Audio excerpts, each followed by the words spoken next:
আসসালামু আলাইকুম। যারা 20,000 টাকার ভিতর বা 20,000 টাকার আশেপাশের ভিতরে যারা 1 লাখ টাকা দামের ফোনের যেই কনফিগার থাকে সেই কনফিগারের ফোন ইউজ করতে চাচ্ছেন বা এটার এইটা নিতে চাচ্ছেন, ফিল্ডটা নিতে চাচ্ছেন, অবশ্যই আপনারা Aqua R6 এই ডিভাইসটা দেখতে পারেন।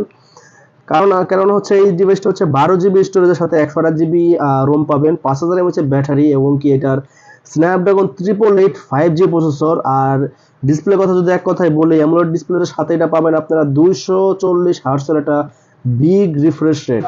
যদি আপনাদেরকে এক নজরে দেখিয়ে দিই, দেখতে পাচ্ছেন Aqua R6 এর 240 হার্টজ ডিসপ্লে রিফ্রেশ রেট এবং কি স্ন্যাপড্রাগন 888 এর একটা বিগ প্রসেসর, পাওয়ারফুল প্রসেসর, সাথে 5000 এমএএচ এর ব্যাটারি আপনারা পেয়ে যাচ্ছেন এবং কি ওয়াটার এন্ড ডাস্ট রেজিস্ট্যান্স অবশ্যই এটা পাবেন। আর রিফ্রেশ রেটে দেখতে পাচ্ছেন কতটা স্মুথ কাজ করে এটা। যারা গেমিং লাভার বা যারা গেমিং করেন এই ডিভাইসটা নিয়ে অনায়াসে এটা ইউজ করতে পারেন। আর এটা প্রাইস দিব আমরা মাত্র 17,990 টাকায়। আর এই ডিভাইসটার স্টক খুবই সীমিত আছে, যারা নিতে চাচ্ছেন অবশ্যই আমাদের স্ক্রিনে দেখানো নম্বরে যোগাযোগ করতে পারেন। সবাই ভালো থাকবেন।